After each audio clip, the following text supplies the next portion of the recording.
제가 여러분들에게 욥기 5장 7절 말씀을 봉독해 드렸습니다. 이번 수요일 저녁 우리는 욥기 4장으로부터 7장까지 말씀을 함께 성경 여행을 통해 커버하게 되겠는데, 오늘 이번 주간에 함께 나누실 말씀의 범위 가운데 욥기 5장 7절 말씀을 본문으로 해서 삶과 고난이라는 제목의 말씀으로 여러분과 함께 은혜를 나누고자 합니다. 이번 주간에 우리들의 성경 여행의 범위 4장부터 7장까지는 4장과 5장이 욥의 친구들 중에 첫 번째 변론으로 나선 엘리바스, 대만 사람 엘리바스의 변론이고, 6장과 7장은 대만 사람 엘리바스의 변론에 대한 욥의 답변을 담고 있습니다.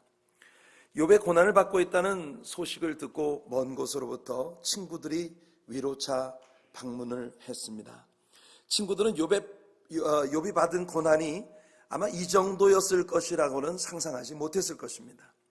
동방 최고였다는 재산을 모두 상실하고 7 아들과 3 딸들, 그야말로 생떼 같은 10남매를 한꺼번에 잃어버리고, 몸에는 병이 나서 머리끝에서 발끝까지 성한 곳이 없이 피부는 다 갈라지고 온 갈라진 틈에서 진물이 솟아나고, 깨어진 유리 조각으로, 깨어진 그릇 조각으로 그 상처를 긁고 앉아있는 그 참담한 몰골, 게다가 아내까지 저주에 가까운 그런 말을 퍼붓고는 떠나버린 이 참담한 상황, 친구들은 아직도 거리가 멀리 떨어져 있을 때 벌써 욥이 겪고 있는 이 참상에 몸둘 바를 몰라 티끌을 날리고 모든 먼지를 뒤집어 쓰고, 그리고 욥에게 다가가 일주일 동안을 밤낮으로 그 친구 곁에서 서로 얼굴만 망연자실 쳐다보고 있을 뿐 누구도 쉽게 입을 열 수 없는 이런 상황 가운데 있었던 것을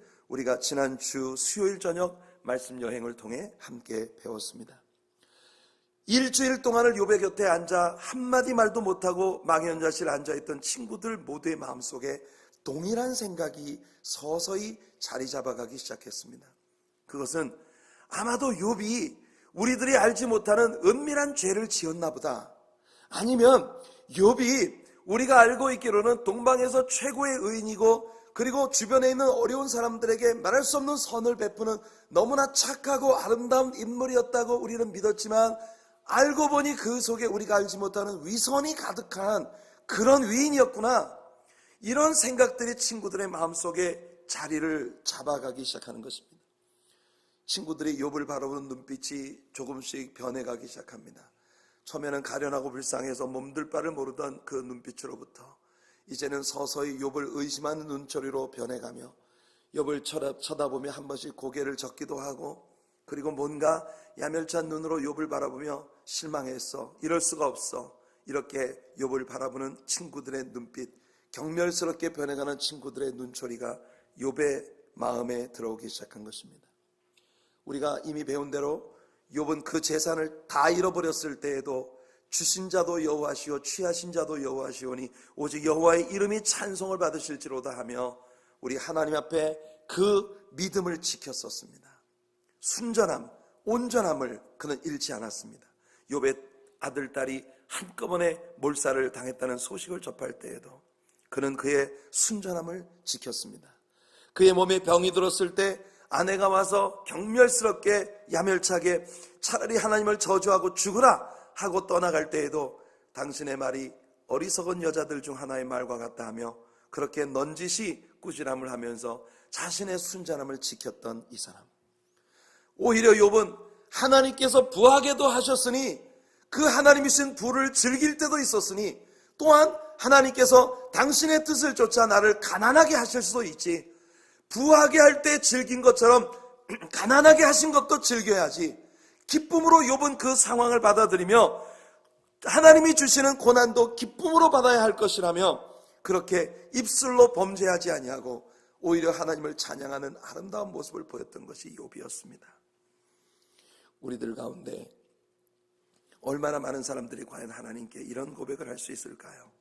하나님, 나에게 축복을 주시든 행복한 일을 주시든 아니면 나에게 실망과 좌절을 주시든 질고와 아픔을 주시든 절망과 낙심을 주시든 다 하나님의 자유이십니다. 하나님은 나의 왕이시니 나에게 무엇이든 하실 수 있습니다. 이렇게 고백할 수 있는 믿음, 이 믿음이 바로 욥의 믿음이었던 것입니다. 욥기 1장 8절에서 하나님은 욥을 대하여 그는 완전한 사람이라고 말씀하셨습니다. perfection이라는 단어를 직접 사용하시면서 그는 완전했다고 말씀하셨습니다. 하나님을 사랑하고 경외하고 예배하고 섬기고 하나님과의 릴레이션십을 유지하는 일에 있어서 욥은 정말 순전한 사람이었습니다. 그런데 이렇게 어떤 상황 가운데서도 그 순전함을 잃지 않던 욥이 갑자기 심하게 흔들리는 모습을 우리는 이 성경에서 보는 것이에요. 무엇이 욥을 이렇게 심하게 흔들리게 만든 것일까요? 우리가 욥기 3장을 읽어보면 친구들이 곁에서 일주일을 침묵한 끝에 욥이 입을 열어 말을 합니다. 그 욥의 3장에 나오는 말들 속에서 욥은 왜 어찌하여 5차례나 하나님께 반문을 하면서 하나님 앞에 한탄을 늘어놓는 그런 모습을 봅니다. 우리는 욥의 이 모습 속에서 인간이 세상에서 가장 견디기 힘든 것이 주변에 있는 사랑하는 사람들로부터 받는 오해라고 하는 걸 배우게 되는 거예요. 여러분, 인생 살면서 사람이 겪을 수 있는 모든 종류의 고난을 욥이 다 겪었습니다. 그 고난을 다 겪는 모든 순간에도 욥은 그렇게 순전함을 지켰단 말이죠. 그런데 친구들의 변해가는 눈초리와 그들의 모습들 속에서 나에 대한 오해가 쌓여간다는 이 사실을 알기 시작하며 욥은 아주 심하게 심지어 그의 순전함을 완전히 잃어버린 것이 아닐까 싶을 정도의 그런 불평과 원망을 거침없이 쏟아내는 욥의 모습을 우리 욥기 3장에서 보는 것입니다. 욥기 3장에서 욥은 두 가지를 한탄했습니다. 첫째로, 나 같은 인생은 차라리 태어나지 않았으면 좋았을걸. 왜 나라는 사람이 태어나게 만드셨나? 두 번째는, 태어났다 하더라도 태어나자마자 죽게 하시지. 태어나자마자 죽었더라면 이런 쓰디쓴 고초와 고난과 아픔 같은 건 보지 않았을 것 아닌가. 그래서 욥은 하나님께 why 5차례나 욥기 3장 안에서 불평하고 원망하고 그리고 이 세상에 대해서 아주 정말 한탄을 늘어놓고 있는 그런 모습을 보이고 있는 것이에요.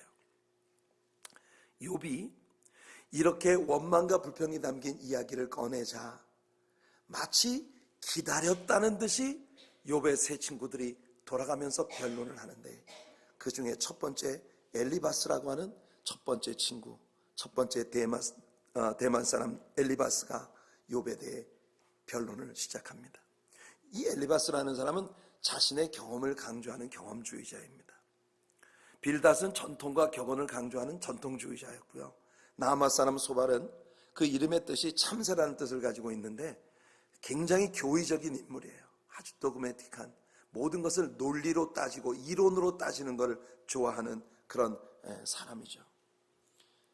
이 사람은 아주 빈정대는 그런 말로 이 욥의 마음에 많은 상처를 입혔습니다. 이 엘바스라고 하는 첫 번째 사람의 변론이 자신의 영적 경험에 비추어 볼 때 이건 욥에게 뭔가 문제가 있다라고 지적을 하는 거예요. 엘리바스의 경험은 뭐였느냐? 그는 이렇게 말합니다. 밤중에 갑자기 잠에서 깨어났다는 거예요. 머리카락이 쭈뼛쭈뼛 서고 온몸에 소름이 끼치도록 전율하는 이런 경험을 했다는 겁니다. 왜? 갑자기 한 영이 자기 앞에 우뚝 서 있는 것을 느꼈고 그 영이 자기 앞을 지나가는 이런 경험을 했다는 거예요. 엘리바스는 자기가 엄청난 경험을 했다고 강조를 합니다. 그런데 그렇게 엄청난 경험을 했다고 하는 것 치고는 그 경험을 통해서 얻은 교훈이 뭐 그렇게 별로 대단한 게 없어요. 인생이 어찌 하나님보다 의롭겠느냐? 사람이 어찌 그 창조하신 이보다 성결하겠느냐? 아주 극히 단순하고 쉬운 교훈을 그러니 뻑적지근한 경험을 통해서 얻은 것이에요. 엘리바스는 자신의 경험 위에다가 모든 진리를 쌓아 올리려는 인물입니다. 저는 경험을 절대로 경시하지는 않습니다. 우리가 신앙생활의 확신을 위해 체험적인 신앙을 가지는 것, 하나님의 살아계심에 대한 또는 하나님의 역사하심에 대한 다양한 체험을 가지는 건 굉장히 중요한 일이라고 생각합니다. 하지만 어떠한 현상의 경험보다는 하나님의 말씀에 대한 지적 경험이 무엇보다 중요하다고 저는 믿습니다. 왜냐하면 모든 경험들의 목적이 우리들에게 하나님의 말씀이 진리라는 것과 우리들로 하여금 하나님의 말씀에 입각해서 하나님을 진실로 사랑하고 섬기도록 만드는 것이어야 하기 때문이에요. 여러분의 경험이 여러분을 부자되게 만들어 주었나요? 그래서 그 다음 어떻게 되었습니까? 그 부요함으로 여러분이 무엇을 합니까? 혹시 그 부요함이 여러분에게 교만과 아집을 가져왔나요? 그렇다면 이것은 하나님께로부터 온 경험이라고 절대 우리는 말할 수 없습니다. 여러분들의 그 부의 경험이 하나님 앞에 진실로 여러분들의 마음을 쏟아놓고 아버지의 영광만을 드러내는 모든 크레딧과 모든 영광을 하나님께만 올려드리는 삶의 결과를 가져왔습니까? 그건 필경 하나님께서 여러분들에게 깨달음을 주시기 위해 주신 하나님의 경험이었겠죠. 여러분들이 영적인 그런 어떤 성령의 은사들, 신비한 영적 경험들을 가지시고 계신가요? 그 영적 경험이 여러분들에게 무엇을 가져왔습니까?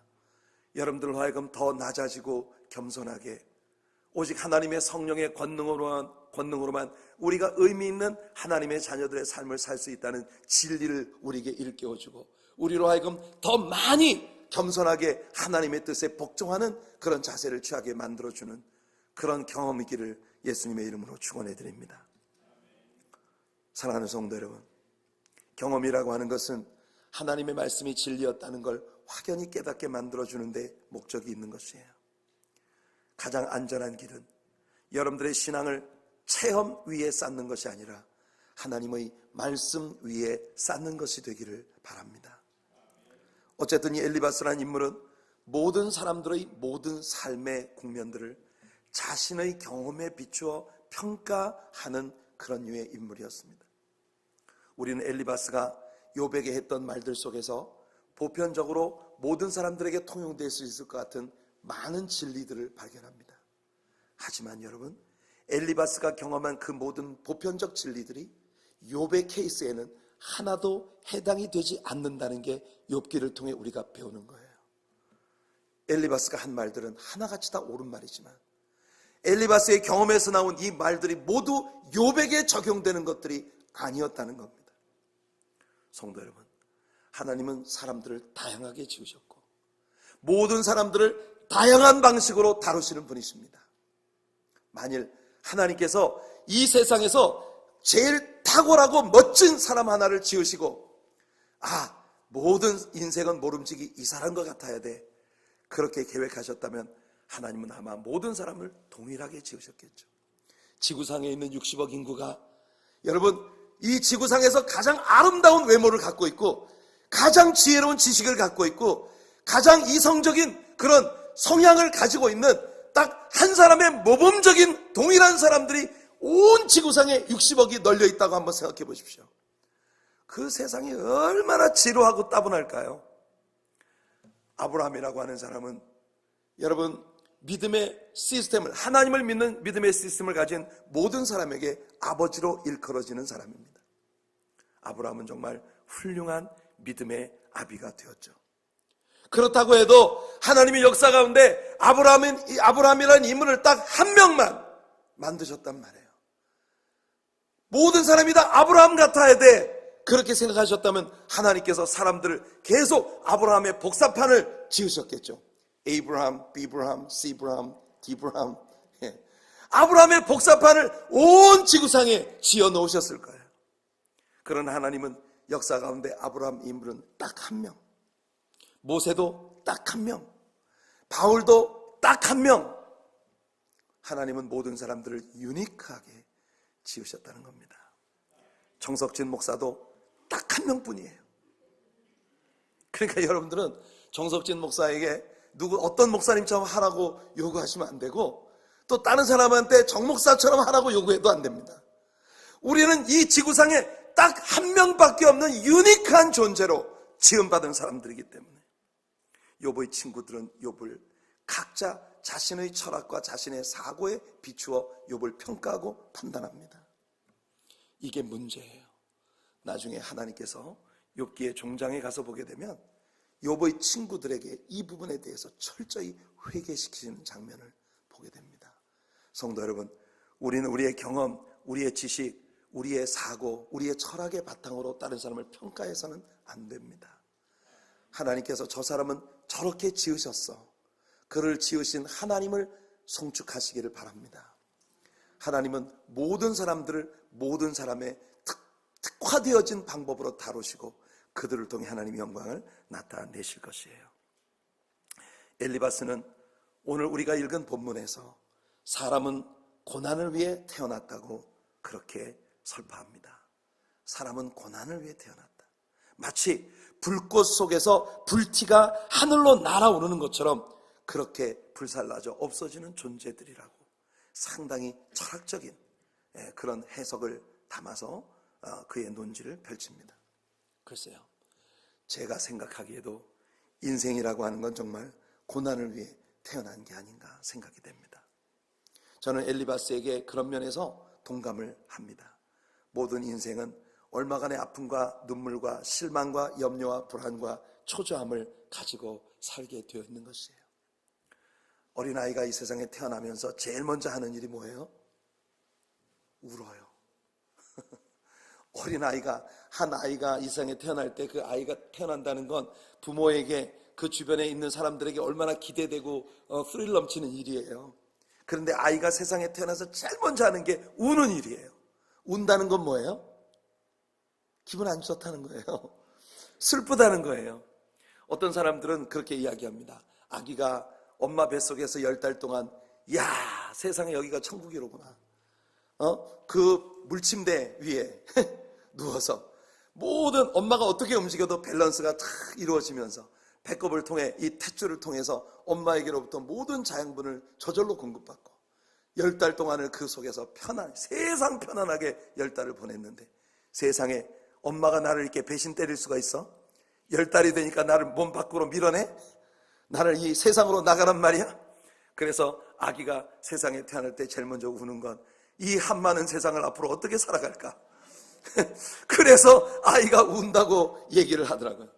황송한 박사 이야기를 들어보니까 의사로서의 황송한 박사의 소견은 아이가 세상에 태어나 우는 건 이 한많은 세상을 어떻게 살아갈까? 뭐 이런 고상한 철학적인 의미 때문에 우는 게 아니라 그냥 태어나면서 너무 좁은 통로를 빠져나오느라고 너무 아파서 우는 거래요. 그냥 그렇게 우는 거래요. 아무튼 말입니다. 어린아이가 세상에 태어나서 제일 먼저 하는 게 찢어지게 우는 거예요. 얼굴이 새빨개지도록 웁니다. 우리가 세상에 태어나서 살아가며 제일 먼저 체득하게 되는 게 세상은 만만치 않구나. 모든 게 내 맘대로 안 되는구나. 내 하고 싶은 대로 해서는 얻어 터지는구나. 어려서부터 우리가 눈물을 통해 배우는 것이 인생이라고 하는 건 다분히 많은 고뇌를 우리에게 가져다 주는 것이라는 걸 발견하게 되죠. 여러분, 저는 지난 3주간 동안을 송년 및 신년 특별 새벽 기도회를 인도하면서 처음 2주를 2017년 1년 동안에 벌어졌던 굵직굵직한 사건들을 뉴스에서 끄집어내어서 오늘 이 시대를 살아가는 우리 크리스찬들에게 이 사건들을 통해 하나님은 무엇을 말씀하시는가 하는데 집중하여 여러분과 같이 말씀을 나누었었습니다. 뉴스들을 뽑아놓고 보니 사람들의 시선을 잡아끄는 대부분의 뉴스들이 비극이에요. 그 12날 동안에 뽑은 12달 동안의 대표적인 사건들이 하나같이 비극적인 일들이었던 거 아닙니까? 온 세계 도처에 일어나는 테러, 폭행, 정말 무죄한 순수한 영혼들이 참담한 죄악에 빠진 사람들에 의하여 비참한 비극을 겪게 되는 그런 끔찍한 이야기들로 가득한 2주간을 우리는 보냈습니다. 텍사스에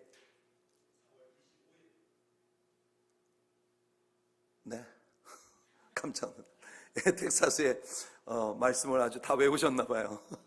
네, 그렇게 조그마한 인구 파퓰레이션이 400몇 명에 불과한 작은 마을에 한 조용한 예배당에서 이제 막 예배를 드리고 있는 성도들 향해 총기를 난사해서 수많은 성도들이 희생한 비극적인 사건. 시니어 캠프에서 리트릿을 마치고 평화롭게 교회로 돌아오던 휴스턴의 한 교회의 교회 버스에 맞은편에서 오던 마약과 술에 만취가 되어진 한 사람이 운전하던 그 버스에 정면 충돌을 일으켜 그 시니어들 가운데 한 명을 제외한 나머지가 모두 목숨을 잃는 엄청난 사고.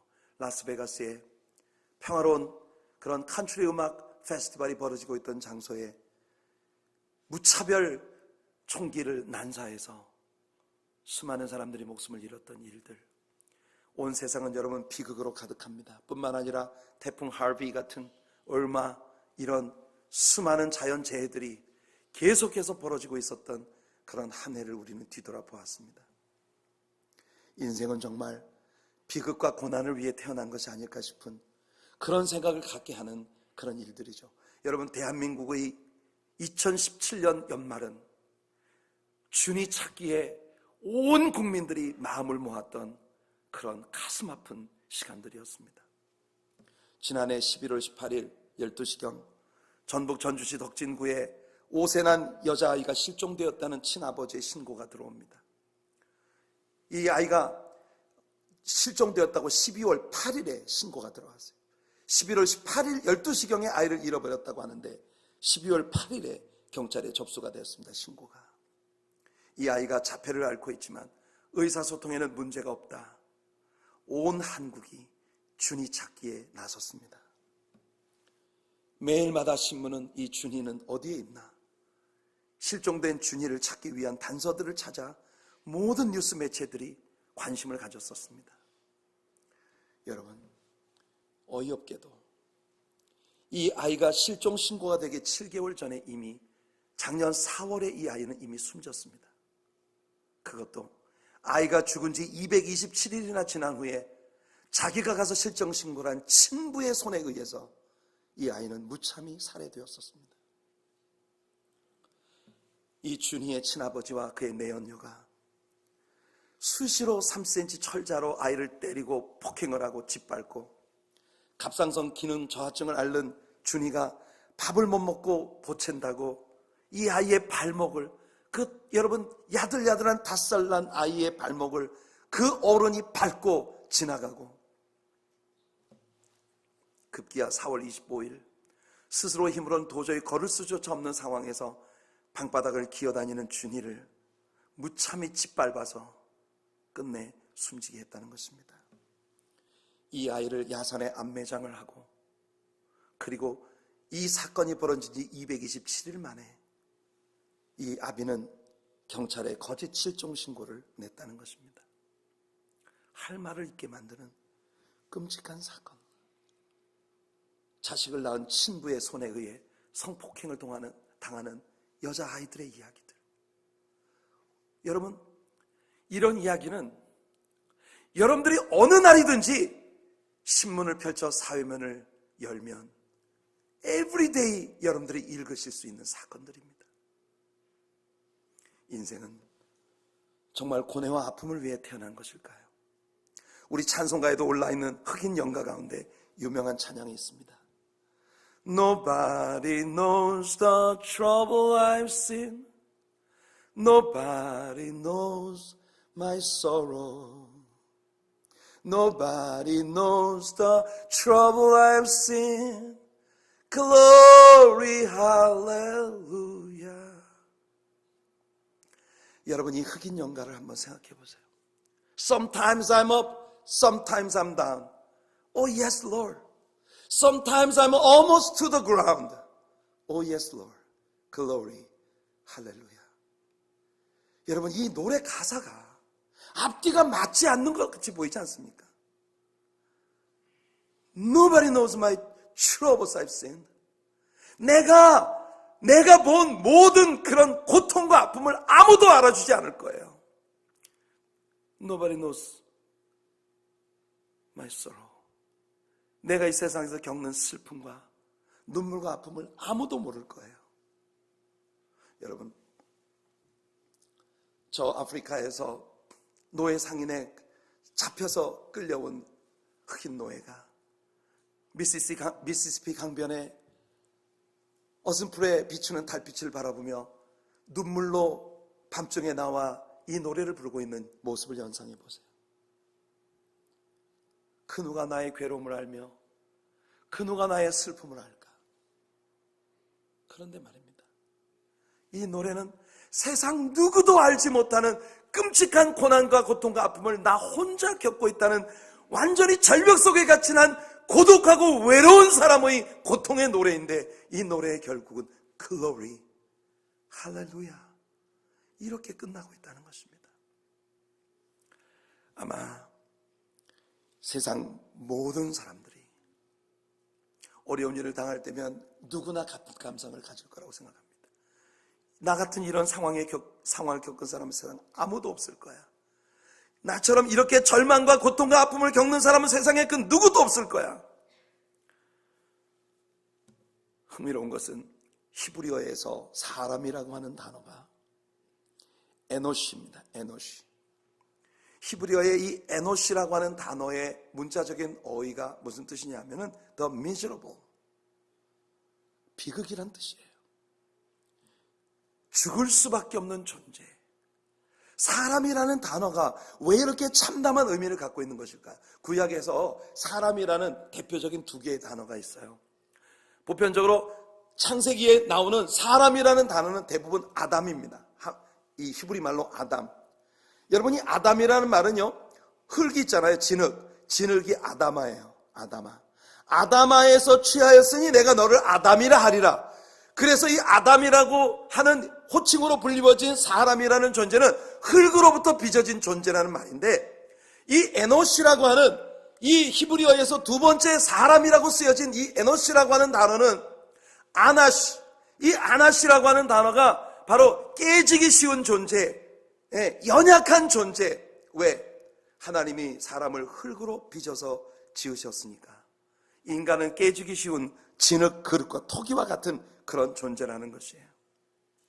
여러분, 인생이라고 하는 것은 어쩌면 그래서 하나님께서 지으실 때부터 유약한 존재로 지으셨기 때문에 인생은 삶이 고뇌와 아픔으로 한 치 앞도 예측할 수 없는 도련한 고난의 연속인 것이 아닌가 하는 그런 생각을 갖게 됩니다. 사람들은 종종 There's nothing sure but death and taxes, 이런 말을 합니다. 인간에게 있어서 확실한 건 오직 세금을 내야 된다는 것과 죽음이 반드시 다가온다는 것밖에 없다, 이런 말을 사람들이 하죠. 글쎄요, 인간은 그런 존재입니다. 엘리바스는 우리가 불꽃같이 날아오른다고 했습니다. 불티같이 날아오른다. 여러분, 모닥불을 피워보면 불티는 하늘로 올라갑니다. 이게 thermodynamics라고 하는 연력학의 법칙이에요. 연력학의 법칙에 의해서 모든 불티는 하늘로 다 날리게 되어 있다는 거예요. 우연히 어떤 불티는 럭키해서 그냥 땅으로 내려오고 이런 게 아니라는 겁니다. 엘리바스의 변론은 굉장히 철학적이에요. 연력학의 법칙에 의해 불티는 항상 하늘로 올라가는 것이 너무 당연한 것처럼 인생은 고난을 위해 태어났다는 게 너무 당연하다는 확실한 이야기인 것입니다. 그렇다면 여러분, 오늘 이곳에 있는 저와 여러분들 모두에게도 고난이 늘 다가온다는 이야기 아니겠습니까? 우리 여기서 이 세상에서 우리가 만날 수 있는 고난의 색깔들을 몇 가지 짚어보도록 하겠습니다.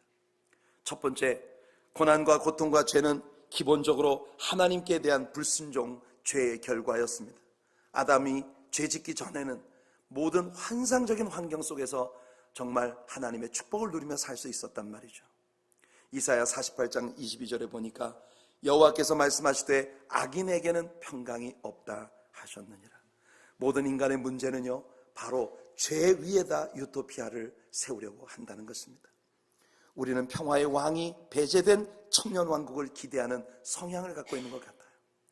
이사야 선지자가 말하는 것처럼 사자와 어린 양이 함께 뛰놀고 독사굴에 어린아이들이 손을 넣어도 물지 않고 참사랑과 기쁨의 나라가 이루어지는 건 평화의 왕이 되신 예수 그리스도가 그곳에 계실 때만 이루어지는 것이에요. 인간은 평화의 왕을 배제해놓고 이 세상의 평화를 이룩하려고 노력하고 있다는 것입니다. 경찰력으로 세상의 평화가 이루어질 수 있나요? 학교 선생님들의 가르침의 힘으로 이 땅에 진정한 평화가 올 수 있을까요? 독지가들의 힘으로 이 세상의 평화가 진정으로 이루어질 수 있을까요? 정치하는 의회 의원들의 노력으로 이 땅에 진정한 평화가 이루어질 수 있을까요? 국제연합 유엔에 우리는 과연 기대할 수 있을까요? 여러분, 세상에 진정한 의미의 평화를 가져오는 분은 오직 한 분, Prince of Peace, 평화의 왕이신 예수 그리스도뿐입니다. 이사야 9장 6절과 7절에 하나님이 약속하십니다. 이는 한 아기가 우리에게 낳고 한 아기를 우리에게 주신 바 되었는데 그 어깨에는 정사를 메었고 그 이름은 기묘자라, 모사라, 전능하신 하나님이라, 영존하신 아버지라, 평강의 왕이라 할 것입니다. 그 정사와 평강의 더함이 무궁하며 또 다윗의 왕좌와 그의 나라에 군림하여 그 나라를 굳게 세우고 지금 이후로 영원히 정의와 공의로 그것을 보존하실 것이라. 만군의 여호와의 열심히 이 일을 이루리라. 할렐루야. 주 여호와 하나님의 열심히 그 아들 예수 그리스도를 이 땅에 보내셨고 우리를 위해 십자가에 피 흘려 죽게 하심으로 말미암아 우리의 모든 고뇌와 고난과 아픔을 짊어지시고 그가 모든 고난을 거두셨기 때문에 평화의 왕이신 예수 그리스도가 계신 곳이 그 어디나 하나님의 나라인 것입니다. 2018년 여러분들의 생이 하나님의 나라가 되기를 축복합니다. 여러분의 가정이 하나님의 나라가 되고 여러분의 사업이 하나님의 나라가 되고 여러분의 자녀들의 삶이 하나님의 나라가 되고 우리가 섬기는 하나님의 사랑교회가 하나님의 나라가 되고 우리의 삶의 모든 국면들이 하나님의 나라가 되어지는 축복이 있기를 바랍니다. 평화의 왕 예수님이 우리와 함께 계실 때 이 일은 이루어질 것입니다.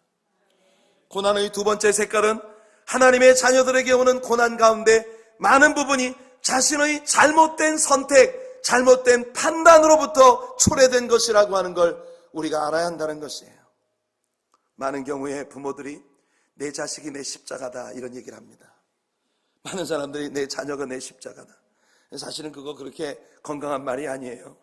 왜냐하면요, 그 자녀 누가 낳았습니까? 내가 낳았어요. 그 자녀들의 인격이 형성되는 모든 과정들 속에 이 자녀에게 가장 많은 임팩트를 주고 가장 많은 인풋을 준 게 누굽니까? 나예요. 그러니까 우리는 우리의 자녀들이 내 자식이 내 십자가라고 이야기하지만 그 자녀가 그와 같은 삶의 성향을 가지고 그런 삶을 선택하는데 굉장히 많은 기여를 하는 게 바로 내 자신이라는 거예요. 십자가는 그런 의미가 아닙니다. 십자가는 내 어떤 잘못으로 의해서 초래된 것이 아니라 하나님께서 당신의 큰 뜻을 위해 내게 지워주시는 것이에요. 많은 경우에 여인들이 내 남편이 내 십자가다 이럽니다. 여러분의 남편이 여러분들의 십자가라고 말할 수 없어요. 왜냐하면 결혼식에 여러분이 섰었잖아요. 겉머리 팥불이 되도록 사랑하겠습니까 할 때 예! 하고 용감무쌍하게 대답한 건 바로 여러분 자신이었습니다. 그런데 우리는 살면서 내 남편이 내 십자가라고 말을 하죠. 여러분, 많은 때에 고난은 우리가 선택한 잘못된 어리석은 선택의 결과로 우리에게 다가오는 것일 때가 있어요. 그렇지만 우리가 연약한 존재가 미래를 내다볼 수가 없잖아요. 그러니 우리는 연약하기 때문에 잘못된 선택을 얼마나 많이 하면서 삽니까? 인생은 선택의 연속인데. 그러니까 우리는 하나님 나를 도와주세요. 이렇게 주님 앞에 구할 수밖에 없는 존재입니다. 고난의 또 다른 색깔이 있습니다. 많은 경우 고난은 하나님의 자녀들을 향한 하나님의 징계의 일환입니다. 고린도전서 11장 31절에 우리가 우리를 살폈으면 판단을 받지 아니하려니와, 이 말씀 무슨 뜻입니까? 하나님이 채찍 들기 전에 우리가 우리 스스로를 먼저 판단하면 우리는 하나님의 심판을 면할 수 있다는 말이에요. 우리가 만일 자신을 살피지 않으면 종래 하나님께서 회초리를 드시게 된다는 그런 뜻입니다. 여러분, 우리는 시편 32편에서 배웁니다.